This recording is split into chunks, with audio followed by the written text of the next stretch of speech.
Corey here with Toothless Reptiles in San Diego. We got Onyx here in the background. So I get this question all the time, and it's always some idiot on the internet arguing with somebody else about whether monitor lizards need UV, whether it's required for UV. It is like the stupidest argument. It really bugs me because I do all the extra stuff for these animals, and most of us do a lot of stuff that isn't required. Okay, and the first issue I have is with the word required. Everybody is basing that word off of iguanas and how they require UV for calcium synthesis. And so after a certain amount of time without UV input, they will die because their body is not getting calcium. And just like humans' bodies and everybody else's bodies in the world, your body uses calcium for a lot of stuff, including heartbeats and stuff like that, which is phosphates and calcium. So if you're saying that a monitor lizard won't die, and that's what you're basing your husbandry off, is the things that you can get away with without killing your lizard, you are an idiot, and you should just get rid of your animal because you're never going to take good care of it. Because there are a million things that we do that are not required as per mortality rate that we do. Like I put a branch in my enclosure. That's not required. I put an animal in an enclosure instead of a drawer with a heat pad. That's not required. I mean, my animal won't die right away. But you have to be, at very least, you have to be affecting that animal's health and potential for growth and everything else in the long term. You have to be. It is not possible for you to know whether or not that animal would have lived to be 50 years old, but you decided to put a $10 cheaper floodlight in its enclosure instead of a $10 more expensive UV, and you cut its life in half. You have no idea whether that is happening or not. So there is no way that someone in good ethics could do an experiment where they would give a monitor lizard a bunch of shit to live in and then say, oh, well, if I would have given it this other stuff, it probably would have lived long. There is no way to do that experiment. Okay? And there's too many other variables. If you're arguing that these animals over 40 million years of evolution, and we all know one of the actual requirements for these things is that they have to have a basking area to be able to process and digest food. 100% of basking areas in the wild are directly dependent upon sun exposure. There is no other heat source in the wild that's getting a rock under up to 130 degrees, correct?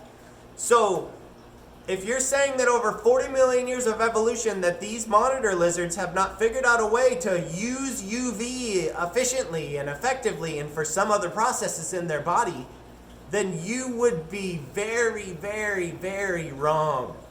Because there is no way that over all these millions of years of evolution that Jesus or God or Darwin or whoever just decided to ignore all the other great features of UV and only focus on just the heat transferring into their body. It is the dumbest argument. I don't understand. It is almost as dumb as incubation temps in captivity. If you, as a breeder, think that you know more about incubation than evolution does, then you are an idiot as well.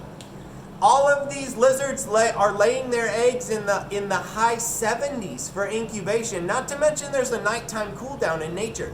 So their eggs and development for 40 million years have been adapting to a low incubation temp and a nighttime cool down in incubation. Yes, incubation takes longer, but who are you to say that it's not supposed to take longer? Having an animal develop twice as fast just so you can ship it out faster and have it hatch faster is horrible for animal development. You are overcooking those animals, and you are getting repercussions from that. You can see it in the black dragons. They get tail fusions and all kinds of weird developmental issues if you incubate them at too high of a temp. And that's just one example of a species that happened to be sensitive enough to where people are actually starting to realize that incubation temps are too high. Not to mention the fact that just because all the other animals for the last 30 years have been incubating at such high temps and have been coming out looking okay, because let's be real, these breeders and keepers are not veterinarians, they're not doing DNA testing, they're not doing necropsies, they're not doing anything scientific for the most part. So you have no clue whether the inside of that animal looks and functions as good as you are looking at the outside of it. You are taking diagnostic measurements. It's all based on optics. You're having that animal hatch out of the egg, and this is what you're doing as a breeder, generally. Does it look good? Yeah, it looks good. Did it absorb its yolk? Yeah. Did it hatch? Yeah. That's it. Those are your 3 criteria for whether you did a good job incubating your lizards. That's it. You're not keeping up with these animals after. You're not seeing their lifespan, their longevity, how healthy they are in captivity, how long it took for them to start eating whole food as opposed to crickets. You know, whether they responded to interactions faster than the other animals did. What was their growth rate? Did they grow much faster since you started breeding them or incubating them at a lower temp? Did the black dragons come out with more net melanin production because they were in the egg for another month and a half? Which all leads to more production of melanin, so the animals come out much darker. If you're not using any of those diagnostic characteristics to measure any of your successes or failures, so you have no clue at all, but you keep following the train of what everybody else is doing. It is just ridiculous. It makes no sense. And what's funny is people are catching on. People are catching on to the stuff that I am doing and some of my other close friends are doing, little changes that are making huge differences in animals' behavior, how well they do in captivity, the incubation temps, the success rates, the having not had any tail fusions or deformities in incubation, all that stuff.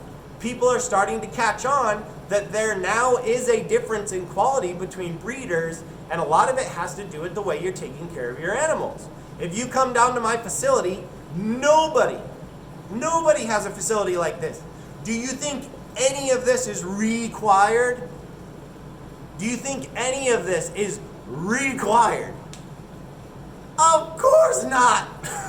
But they are naturalistic enclosures. If you have a naturalistic enclosure, it has to have UV. It has to. That's what they have in the wild. They have UV. It's ridiculous. Why wouldn't you want to give an animal UV? None of you could ever come up with an answer for that is valid. There is no reason ever to not give an animal UV. Any animal that lives outside, gorillas, I don't give a shit what it is. Any animal that lives outside, caterpillars, dude, it doesn't matter. There is no reason not to give them UV. You cannot argue against evolution and the habitats that these animals use on a daily basis. If you're arguing that the animal will not die without UV, I would be an idiot if I modeled my husbandry after the things that would not kill my animals. I would be an absolute idiot, and I sure as hell wouldn't have a $200,000 monitor lizard facility in my front yard. You know, they don't need palm trees. They don't need love for that matter. Love is not required. Attention is not required. None of that stuff is required. But why would you keep an animal as somebody who keeps varanids, why would you keep an animal if doing only the requirements to keep an animal alive is your goal? None of you, I would hope that none of you are modeling your keeping after that. None of you. And listen, I know people that keep animals without UV. And they do not have a good argument for why, aside from financial reasons. That's it. The only reason people use floodlights instead of UV is money and availability. Because they can go to Home Depot and get a pack of 4 floodlights for like $3. That is the only reason. If you're arguing something else, you're a liar. That is the only reason you are not putting UV in your cage. It has nothing to do with the animals, and it has nothing to do with requirements, and it has nothing to do with quality of life for your animal either. It has nothing to do with anything else other than you not wanting to spend the money on a UV bulb. You can make up any reason you want, but the facts are the animals live outside, they bask in the sun. That's a requirement for life, to bask in the sun in the wild. Requirement. The one, probably not the one and only, but one of the most requirements you need for a monitor lizard, okay?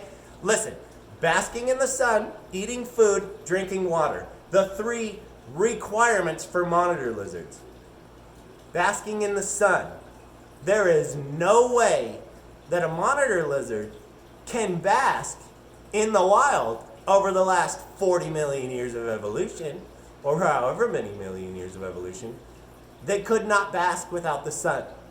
So 100% of the time that this animal is basking in the wild, any lizard for that matter, it is basking in the sun. For you to argue that that animal has no use for the sun and it only uses the heat makes you an idiot.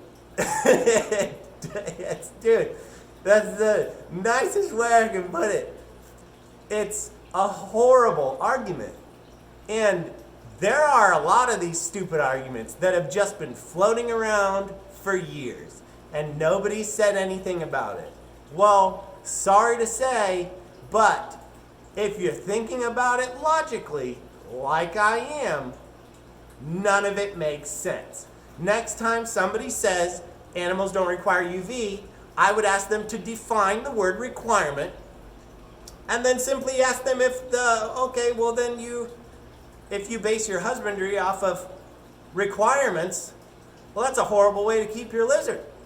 Definitely not taking advice from that guy.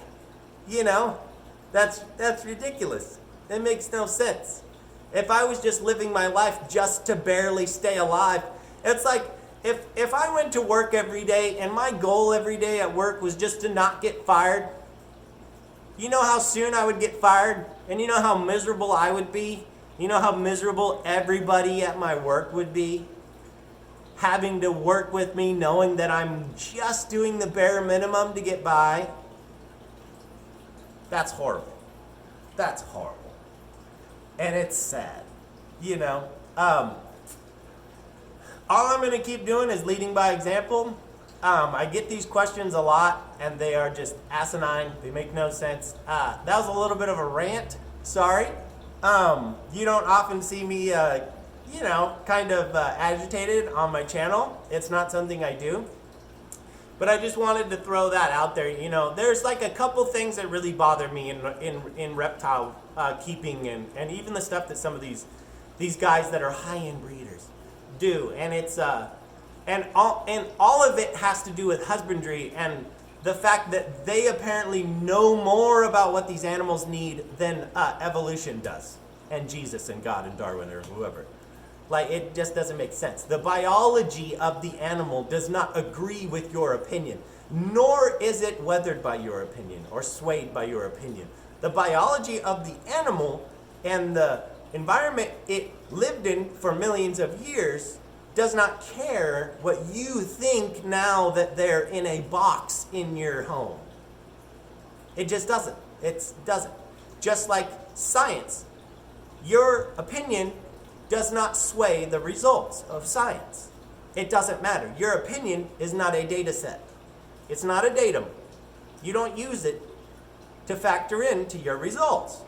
Your opinions and stuff may help you formulate a hypothesis or a theory in the beginning to base an experiment on, but the data and the datum of the hypothesis or of the scientific research, none of that is influenced by your original opinion at all.